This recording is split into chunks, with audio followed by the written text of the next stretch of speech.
여러분, 혹시 삶의 방향을 잃어버렸다고 느끼거나 혼란스러운 세상 속에서 진정한 의미를 찾고 계시지는 않으십니까? 이 순간 우리는 인생의 중요한 지침서, 바로 예수님의 가르침에 귀 기울일 필요가 있습니다. 오늘 이 자리에서는 예수님의 핵심 가르침들이 우리의 삶에 어떤 의미를 주며 왜 지금 이 시대에 더욱 필요한 지침이 되는지 함께 심도 깊은 이야기를 나누어 보려 합니다. 혼란스러운 세상을 살아가고 있는 당신에게 이 이야기가 작은 등불이 되어 길을 밝혀주기를 진심으로 바랍니다. 예수님의 가르침은 결코 오래된 종교적 교리나 시대에 뒤떨어진 철학이 아닙니다. 그것은 시대를 초월하여 인간의 심리와 영혼이 건강하게 기능하도록 돕는 삶의 본질적인 원리이자 인류에게 주어진 가장 위대한 지혜의 보고입니다. 마치 잘 만들어진 정교한 기계의 완벽한 사용 설명서가 필수적이듯이 우리의 인생에도 올바른 인생 사용 설명서가 절실히 필요한데, 예수님의 가르침이 바로 그 역할을 온전히 수행합니다. 믿음과 사랑, 용서와 순종이라는 핵심 가치들을 통해 우리의 삶을 근본적으로 변화시키고 예측할 수 없는 상황 속에서도 흔들림 없는 풍요로움을 누리게 하는 살아있는 진리들이 바로 여기에 심오하게 담겨 있는 것입니다. 이러한 가르침들은 단순히 개인의 영적 성장을 넘어 공동체 전체의 조화와 평화를 이루는 데에도 결정적인 역할을 합니다. 우리가 예수님의 가르침을 깊이 이해하고 실천할 때 우리는 비로소 참된 의미에서의 인간다운 삶, 즉 사랑과 봉사로 가득 찬 삶을 영위할 수 있게 됩니다. 이는 어떠한 외부적인 상황에도 좌우되지 않는 내면의 평안과 만족을 우리에게 선물할 것입니다. 첫 번째로 이야기할 예수님의 가장 핵심적인 가르침은 바로 하나님 사랑입니다. 우리는 마음을 다하고 목숨을 다하고 뜻을 다하여 주 너의 하나님을 사랑하라고 배웠습니다. 이것은 단순히 종교적인 의무를 넘어서는 훨씬 더 깊고 포괄적인 의미를 지닙니다. 우리의 마음의 중심을 어디에 둘 것인가에 대한 가장 근본적이고 중요한 질문과도 직접적으로 연결됩니다.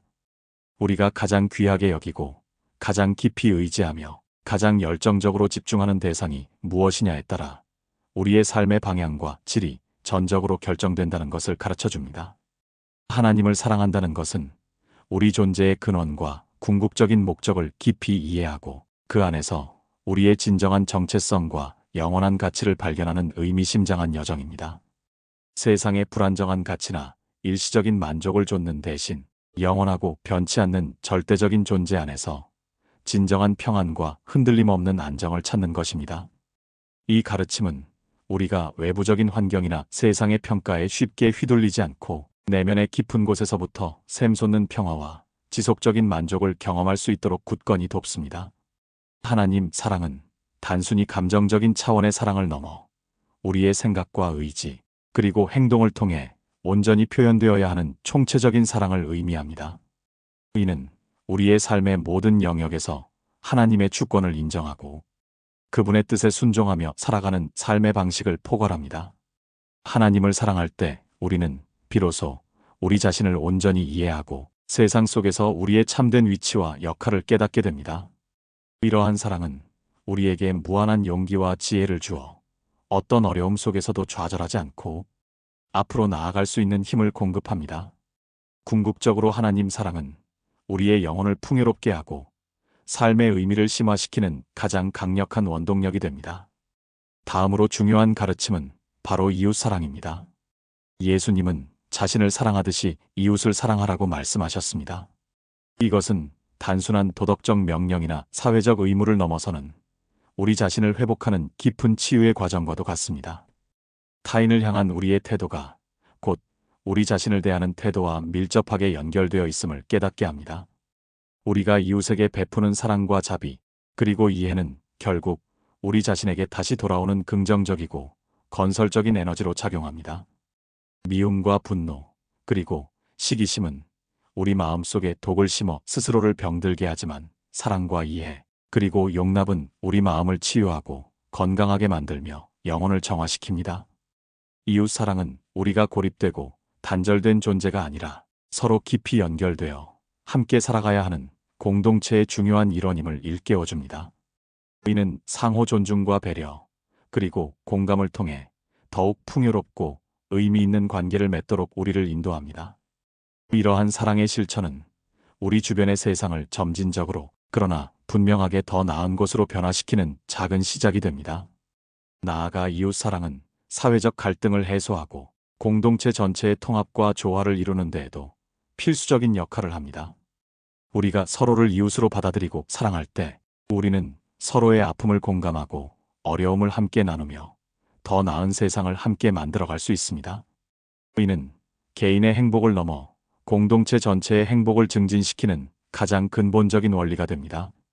이웃사랑은 말로만 하는 사랑이 아니라 구체적인 행동과 희생을 동반하는 실천적인 사랑이며 이를 통해 우리는 진정한 인간관계를 형성하고 삶의 깊이를 더할 수 있습니다. 세 번째로 용서의 가르침은 우리를 마음의 감옥에서 풀어주는 가장 강력한 열쇠와 같습니다. 예수님께서는 7번씩 70번이라도 용서하라고 말씀하셨습니다. 이것은 용서에는 물리적인 한계나 조건이 없음을 의미하며 우리가 경험하는 고통과 분노, 그리고 복수심의 사슬을 영원히 끊어내는 용기 있고 혁명적인 선택입니다. 누군가를 용서한다는 것은 그 사람의 잘못된 행위를 잊거나 그 죄를 정당화하는 것이 결코 아닙니다. 그것은 미움과 원망, 그리고 분노라는 감정의 감옥에 갇혀 스스로를 끝없이 고통스럽게 하는 행위에서 벗어나 우리 마음속에 은혜와 평화, 그리고 새로운 희망이 역사할 자리를 만드는 것입니다. 용서는 결코 쉽지 않은 일이며 때로는 엄청난 인내와 노력이 요구됩니다. 그러나 용서하지 않음으로써 우리가 겪는 정신적, 육체적 고통이 훨씬 더 크다는 것을 깨닫게 될 때 우리는 용서의 진정한 가치와 해방감을 비로소 깊이 발견할 수 있습니다. 용서는 우리 자신의 마음을 자유롭게 하고 과거의 속박에서 벗어나 새로운 시작을 할 수 있는 놀라운 기회를 제공합니다. 또한 용서는 관계의 회복을 가능하게 하며 상처 입은 영혼을 치유하는 데 결정적인 역할을 합니다. 우리가 용서할 때 우리는 상대방에게도 치유와 회복의 기회를 제공하며 깨어진 관계를 다시금 아름답게 재건할 수 있습니다. 용서는 과거를 극복하고 미래로 나아가게 하는 힘이며 우리의 삶을 긍정적인 방향으로 이끄는 매우 중요한 덕목입니다. 용서는 신성한 사랑의 표현이며 우리 자신과 타인에게 베푸는 최고의 선물입니다. 네 번째 가르침은 불안과 염려에 대한 예수님의 깊은 통찰과 지혜입니다. 우리는 불확실한 미래를 통제하려는 인간적인 욕구와 예측할 수 없는 수많은 상황들 속에서 불안과 염려에 쉽게 휩싸이곤 합니다. 하지만 예수님께서는 우리에게 통제에서 의탁으로의 근본적인 전환을 가르치십니다. 들의 백합화가 어떻게 피어나고 자라는지 자세히 보라거나 공중의 새들이 어떻게 먹고 사는지 살펴보라는 말씀은 우리가 일상적인 염려 없이 살아갈 수 있음을 명확하게 보여줍니다. 우리가 스스로 통제할 수 없는 미래의 일들이나 결과들을 전적으로 하나님께 맡기고 오직 오늘 하루를 평안하고 충만하게 살아가는 법을 배우라는 것입니다. 염려 없이 산다는 것은 결코 무책임하거나 현실을 외면하는 것을 의미하지 않습니다. 오히려 하나님께서 우리의 삶에 가장 선하고 좋은 것을 예비하고 계시며 우리를 항상 선한 길로 인도하실 것이라는 깊은 신뢰와 확고한 믿음을 바탕으로 합니다. 이러한 신뢰는 우리에게 내면에 흔들림 없는 평화를 가져다 주며 불필요한 걱정과 근심에서 벗어나 현재를 온전히 누리며 살아갈 수 있는 놀라운 힘을 부여합니다. 불안과 염려는 우리의 에너지를 소모시키고 삶의 질을 저하시키지만 하나님께 의탁하는 믿음은 우리에게 안식과 회복을 가져다 줍니다. 이는 우리가 삶의 어려움에 직면했을 때도 좌절하지 않고 믿음 안에서 평안을 찾을 수 있게 합니다. 이 가르침은 우리가 현재에 집중하고 감사하며 살아갈 때 비로소 참된 기쁨과 자유를 경험할 수 있음을 일깨워줍니다. 염려는 미래를 걱정하게 하지만 믿음은 현재를 충만하게 만듭니다. 우리는 예수님의 가르침을 통해 염려의 짐을 내려놓고 하나님의 사랑 안에서 참된 안식을 누릴 수 있습니다. 다섯 번째 가르침은 믿음입니다. 예수님은 완벽함이나 세상적인 성공보다 중요한 것이 삶의 올바른 방향이라고 분명히 말씀하셨습니다.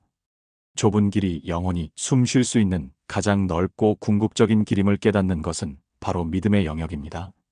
세상은 끊임없이 우리에게 넓고 쉽고 편안한 길, 즉 세상적인 만족과 쾌락을 좇는 길을 제시하지만 예수님은 우리에게 좁고 때로는 어렵고 희생이 따르는 길을 택하라고 강력히 권고하십니다. 이 좁은 길은 바로 하나님과의 깊고 인격적인 관계를 통해 참된 자유와 영원한 의미를 찾는 유일한 길입니다. 믿음은 보이지 않는 것을 볼 수 있게 하는 영적인 통찰력이며 인간의 힘으로는 불가능하다고 여겨지는 것을 가능하게 만드는 신비로운 힘입니다. 우리가 하나님을 전적으로 신뢰하고 그분의 말씀에 온전히 순종할 때 우리는 세상의 기준으로는 결코 이해할 수 없는 놀라운 평안과 깊은 기쁨을 경험하게 됩니다. 믿음은 우리의 삶을 영적인 차원으로 확장시키고 세속적인 가치나 물질적인 욕망에 얽매이지 않는 진정한 자유를 우리에게 선사합니다. 또한 믿음은 역경 속에서도 흔들리지 않는 인내와 소망을 제공합니다. 우리가 믿음을 가질 때 우리는 모든 것이 합력하여 선을 이룬다는 것을 신뢰하게 되며 어떤 시련도 극복할 수 있다는 확신을 얻게 됩니다. 믿음은 우리의 삶을 의미 있고 목적 있는 방향으로 이끌어주며 궁극적으로 우리를 영원한 생명으로 인도하는 가장 중요한 가르침입니다. 믿음은 단순히 머리로 아는 지식이 아니라 우리의 존재 전체로 하나님을 신뢰하고 그분께 의지하는 삶의 태도입니다. 여섯 번째로 섬김의 가르침은 하나님 나라의 본질과 가치를 가장 명확하게 보여줍니다. 예수님께서는 이 땅의 섬김을 받기 위해서 오신 것이 아니라 오히려 우리를 섬기기 위해서 오셨다고 분명히 말씀하시며 우리에게도 서로 겸손하게 섬길 것을 강력히 당부하셨습니다. 세상은 흔히 높은 자리에 올라 다른 사람들을 지배하고 통제하며 권력을 행사하는 것을 성공의 기준으로 삼습니다. 그러나 예수님은 가장 낮은 곳에서 겸손하게 다른 사람들을 섬기는 것이야말로 진정한 리더십이자 하나님 나라의 역설적인 가치임을 친히 보여주셨습니다. 섬김은 자신을 낮추고 자신의 유익보다는 다른 사람들의 필요와 유익을 우선적으로 채워주는 이타적인 행위입니다. 이는 이기심과 교만을 버리고 사랑과 희생의 정신을 적극적으로 실천하는 것입니다. 우리가 누군가를 진정으로 섬길 때 우리는 그 사람에게 물질적, 정신적으로 기쁨과 위로를 줄 뿐만 아니라 우리 자신도 내면의 깊은 만족감과 삶의 진정한 의미를 발견하게 됩니다.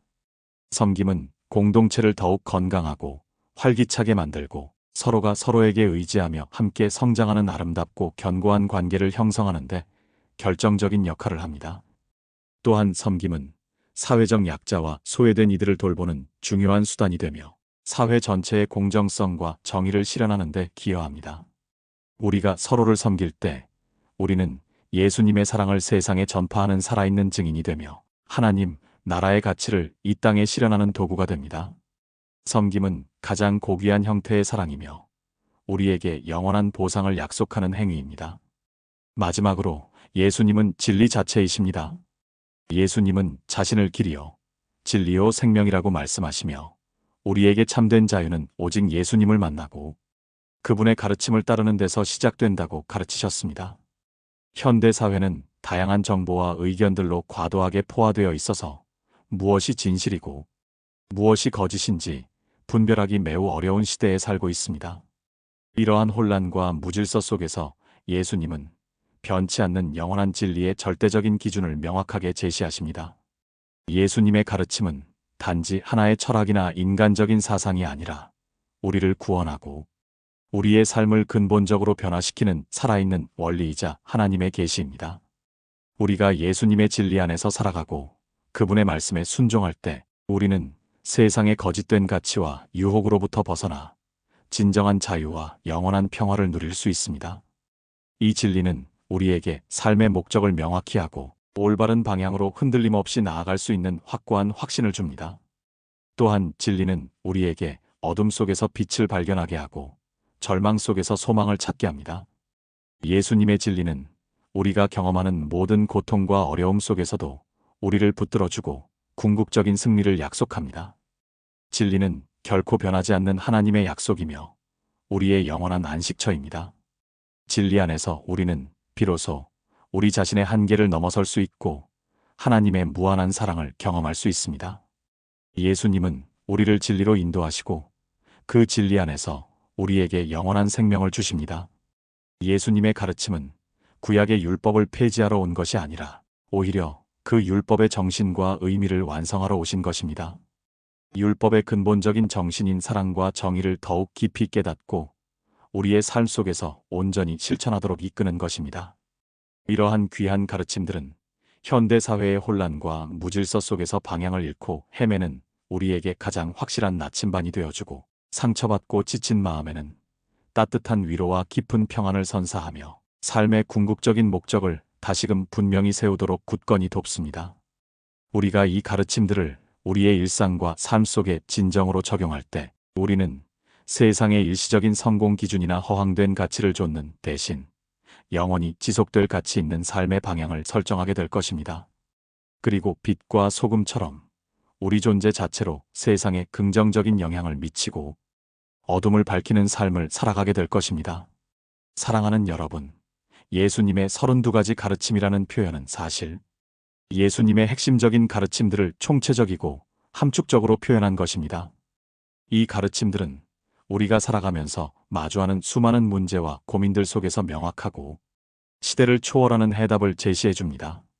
하나님과 이웃을 온 마음을 다해 사랑하고 서로 용서하며 겸손하게 섬기고 굳건한 믿음을 가지고 불안과 염려를 전적으로 하나님께 맡길 때 우리는 비로소 참된 평화와 깊은 기쁨, 그리고 영원한 만족을 누릴 수 있습니다. 이 가르침들은 단순히 머리로만 아는 지식이 아니라 우리의 삶 속에서 구체적으로 실천되고 체험되어야 할 살아있는 원리입니다. 오늘부터라도 예수님의 가르침에 진정으로 귀 기울이고 그것을 우리의 삶의 매 순간에 적극적으로 적용해 보십시오. 분명 여러분의 삶은 이전과는 비교할 수 없는 풍성함과 깊은 의미로 가득 차게 될 것입니다. 혼란스러운 세상 속에서도 흔들리지 않는 굳건하고 의미 있는 삶을 살아가기 위해 예수님의 가르침을 통해 진정한 행복과 영원한 의미를 찾아나가시기를 진심으로 응원합니다. 이 길이 여러분의 삶을 변화시키는 가장 놀랍고 위대한 여정이 될 것임을 확신합니다. 당신의 삶에 항상 평화와 지혜, 그리고 무한한 축복이 가득하기를 기원합니다. 이러한 가르침들을 통해 우리는 개인적인 성장뿐만 아니라 사회 전체의 변화와 발전을 이끌어낼 수 있습니다. 예수님의 가르침은 결코 과거의 유물이 아니라 현재와 미래를 살아가는 우리 모두에게 가장 필요한 삶의 지혜입니다. 이 지혜를 통해 우리는 혼돈 속에서 질서를, 절망 속에서 희망을, 그리고 미움 속에서 사랑을 발견할 수 있습니다. 우리가 예수님의 가르침을 따라 살아갈 때 우리는 어떠한 시련에도 굴하지 않는 강인한 내면의 힘을 얻게 될 것입니다. 그리고 우리의 삶은 진정으로 의미 있고 가치 있는 삶으로 변화될 것입니다. 여러분, 지금 바로 예수님의 가르침에 귀 기울이십시오. 그분은 우리에게 참된 생명의 길을 보여주실 것입니다. 이 모든 가르침은 결국 사랑으로 귀결됩니다. 하나님을 사랑하고 이웃을 사랑하는 것이 모든 율법의 완성이며 모든 예언의 핵심입니다. 우리는 이 사랑을 통해 세상의 어둠을 밝히고 절망에 빠진 이들에게 희망을 선사할 수 있습니다. 예수님의 가르침을 실천하는 것은 단순히 종교적인 의무가 아니라 우리 자신과 세상을 더욱 아름답고 평화롭게 만드는 가장 고귀한 행위입니다. 이 여정은 쉽지 않겠지만 그 끝에는 분명 영원한 보상과 진정한 행복이 기다리고 있을 것입니다. 그러므로 우리는 인내심을 가지고 끊임없이 예수님의 가르침을 배우고 실천해야 합니다. 이것이 우리가 이 땅에서 얻을 수 있는 가장 위대한 지혜이자 영원한 생명으로 나아가는 유일한 길입니다. 함께 이 길을 걸어가지 않으시겠습니까?